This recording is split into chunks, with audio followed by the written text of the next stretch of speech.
Hi, this is Mohan Roy, founder of career path institute. आप सभी का हमारे यूट्यूब चैनल पे स्वागत है। आज हम लोग डिस्कस करेंगे, काफ़ी सारे हम लोगों का चेतना सत्र का मॉड्यूल छूट गया है। तो देख सकते हैं 9, 10, 11, 12, 13, 14, 15 और ऊपर में 16, ये सारे हम लोग एक एक करके कवर करेंगे। क्योंकि आप सभी को पता होगा 2 मई से सेंसस का ड्यूटी चल रहा है और काफ़ी हार्ड वर्क है, तो इस वजह से समय नहीं मिल पा रहा था। लेकिन मैं पोस्ट में डेली डाल दे रहा हूँ मॉर्निंग में ही। तो जो भी ये चेतना सत्र का देखना चाहते हैं पोस्ट में भी देख ले, और वीडियो थोड़ी डिले से आते रहेगी। तो चलिए शुरू करते हैं। हम सबसे पहले 9 तारीख का, 8 तारीख तक का हम लोगों ने देख लिया था मॉड्यूल को, है ना। सीधे हम लोग 9 तारीख पे आ जाएंगे। पेन का कलर चेंज करना पड़ेगा, ब्लैक हो रखा है अभी। डेट यहाँ पे मेंशन है 9/5/2026। और यहाँ पे आज के दिन में सबसे पहला बात यहाँ पे है गोपाल कृष्ण गोखले के बारे में। इनका जन्म 9 मई 1866 ईस्वी को महाराष्ट्र के कोल्हापुर नामक ग्राम में हुआ था। वे एक स्वतंत्रता सेनानी, समाज सेवी, विचारक और सुधारक थे। गांधी जी गोखले को अपना राजनीतिक गुरु मानते थे। ये बहुत ही इंपॉर्टेंट लाइन है, पूछा भी जाता है कि गांधी जी के राजनीतिक गुरु कौन थे, तो गोपाल कृष्ण गोखले। गोखले नरम विचारों के माने जाते थे। उनका क्रांति में नहीं, सुधारों में विश्वास था। नेक्स्ट है महाराणा प्रताप का जन्म सिसोदिया राजवंश के महाराणा उदय सिंह एवं माता रानी जीवत कुंवर के घर में 9 मई 1540 ईस्वी को हुआ था। उनका नाम भारतीय इतिहास में वीरता और दृढ़ प्रतिज्ञा के लिए अमर है। वे एक अकेले ऐसे वीर थे जिन्होंने मुगल बादशाह अकबर की अधीनता किसी भी प्रकार से स्वीकार नहीं की थी। आज का विचार का बात करें तो मुश्किलें हमें मजबूत बनाने के लिए आती हैं, छोटे छोटे प्रयास ही बड़े बदलाव लाते हैं। कितना अच्छा लाइन है ये। हमेशा लाइफ में हमेशा नए नए चीज़ और छोटे प्रयास करते रहना चाहिए इंसान को।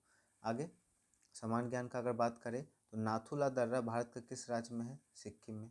उसके बाद कंप्यूटर का दिमाग किसे कहते हैं? सीपीयू को। सीपीयू का फुल फॉर्म आप कमेंट बॉक्स में आके ज़रूर कमेंट कर दे, ठीक है। डिस्कवरी ऑफ इंडिया पुस्तक किसने लिखी है? जवाहरलाल नेहरू ने। इंपॉर्टेंट है ये। गोल्डन रेवोल्यूशन किससे संबंधित है? बागवानी और शहद उत्पादन से। साइमन कमीशन भारत कब आया था? 1927 में। उसके बाद रीजनिंग के क्वेश्चन है। देखिए इसमें सीक्वेंस हम लोग ढूंढने की कोशिश करेंगे।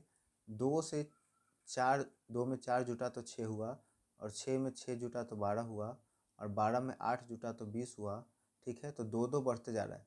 4 में 2 6, 6 में 2 8, 8 में 2 10, तो 20 में 10 जुड़ेगा तो यहाँ पे हम लोग का 30 हो जाएगा, ठीक है। तो 30 यहाँ पे राइट आंसर हो जाएगा।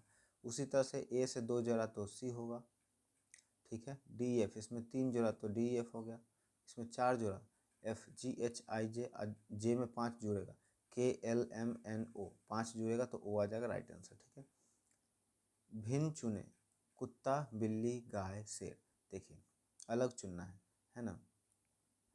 कुत्ता, बिल्ली, गाय, शेर।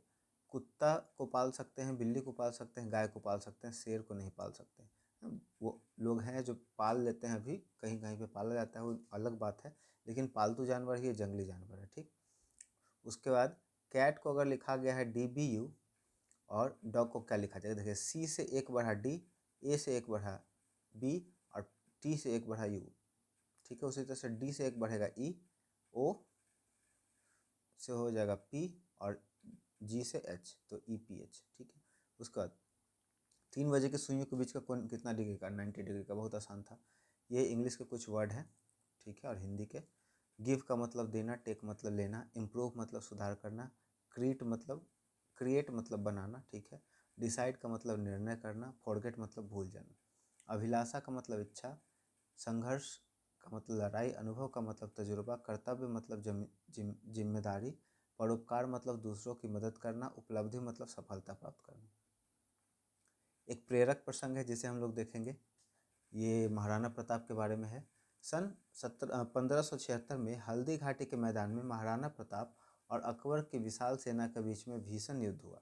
अकबर के पास अपार सैन्य ताकत थी, जबकि प्रताप के पास सीमित साधन और मुट्ठी भर वीर राजपूत और भील योद्धा थे। युद्ध के दौरान प्रताप अपने प्रिय घोड़े चेतक, याद रखिएगा, रानी झांसी की रानी लक्ष्मीबाई का भी घोड़ा का एक नाम था, और इनका भी घोड़ा का नाम है चेतक, पर सवार होकर, उनका बादल था और यहाँ चेतक हो गया, सवार होकर दुश्मनों की सेना को चीरते हुए आगे बढ़ रहे थे। एक समय ऐसा आया जब प्रताप दुश्मन से घिर गया और चेतक बुरी तरह घायल हो गया। उस घायल अवस्था में भी चेतक ने अपनी पूरी शक्ति लगा दी और 26 फीट चौड़े नाले को एक छलांग में पार कर अपने स्वामी की जान बचाई। नाला पार करते ही चेतक ने अपने प्राण त्याग दिए। प्रताप अपनी बहादुरी के लिए तो जाने ही जाते थे, लेकिन एक जानवर के प्रति उनका प्रेम और उस पशु की वफादारी भी इस इतिहास में अमर हो गई। युद्ध के बाद प्रताप ने अरावली की पहाड़ी में शरण ली। उनके पास धन, भोजन और सेना का अभाव था। स्थिति इतनी विकट थी कि उनके परिवार को घास की रोटियां खाकर दिन गुजारने पड़े। कहा जाता है कि एक बार जब वन बिलाव उनके बच्चे के हाथ से घास की रोटी छीनकर भाग गया तो प्रताप का हृदय विचलित हुआ, लेकिन उन्होंने हार नहीं मानी। मुगल सम्राट अकबर ने उन्हें कई बार प्रस्ताव भेजा कि यदि वे अधीनता स्वीकार कर ले तो उन्हें आधा भारत और अपार धन दिया जाएगा, परंतु प्रताप ने स्पष्ट कह दिया, चित्तौड़ का गौरव और मेरी मातृभूमि की स्वतंत्रता बिकाऊ नहीं है। प्रताप ने जंगलों में रहकर भील आदिवासियों को संगठित किया और गुरिल्ला युद्ध की नीति अपनाई। अपने जीवन के अंतिम वर्षों में उन्होंने चित्तौड़ और मांडलगढ़ को छोड़कर मेवाड़ के अधिकांश हिस्सों को वापस जीत लिया। ठीक है, तो ये बहुत अच्छा इंटरेस्टिंग और प्रेरणादायक कहानी था। आगे बढ़ते हम लोग। 9, 10 से 12 तक का जो कंटेंट था ये सेम रहता है। आगे आज के विचार में, स्वतंत्रता मानव आत्मा की सबसे बड़ी आकांक्षा है। हमें कुछ भी मिल जाए, लेकिन अगर स्वतंत्रता ना मिले ना तो मन बेचैन रहता है। तो कुछ भी जब इंसान पाते जाता है तो फाइनली उसे क्या चाहिए? स्वतंत्रता चाहिए, चाहे वो मानसिक, चाहे वो शारीरिक, या फिर विचारों की स्वतंत्रता, जो भी हो, है ना। अब चलेंगे हम लोग करंट अफेयर पर। 2027 में महिला फुटबॉल विश्व कप की मेजबानी कौन करेगा? मतलब किस देश में खेला जाएगा? अफ्रीका। वर्ल्ड सुकर चैंपियनशिप 2026 का खिताब किसने जीता? वू यीचे। भारत ने किस उपग्रह से हाल ही में सूर्य के सबसे क्लोज अब तस्वीरें भेजी? आदित्य L1। विश्व अस्थमा दिवस 2026 किस तारीख को मनाया गया? 5 मई को। उसके बाद यहाँ पे और है, इटली की गंगा किस नदी को कहा जाता है? पो नदी।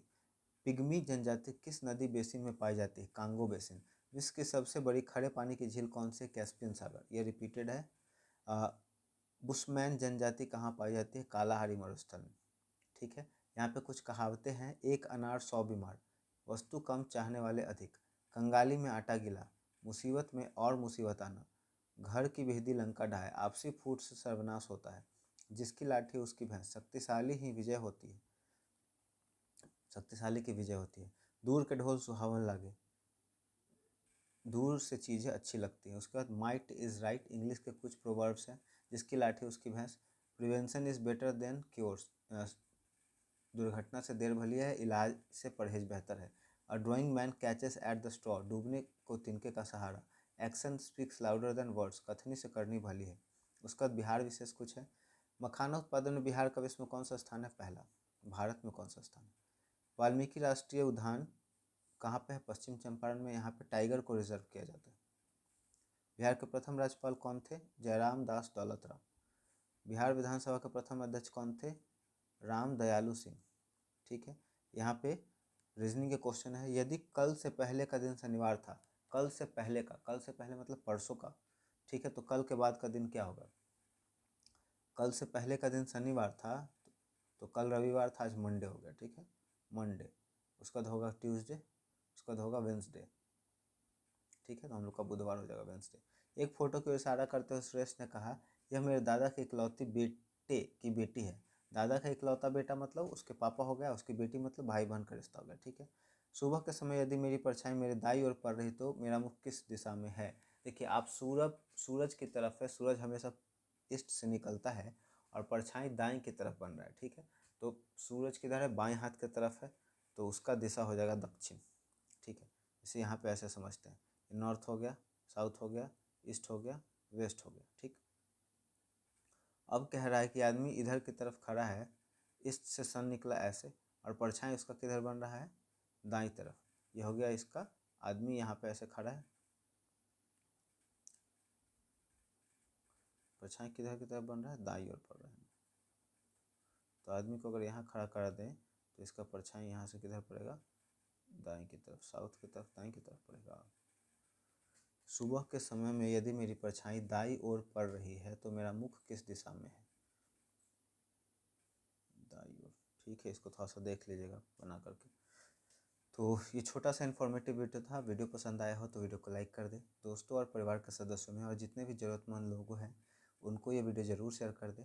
अगर आप हमारे चैनल को सपोर्ट करना चाहते हैं तो चैनल को सब्सक्राइब कर दें। Thank you so much.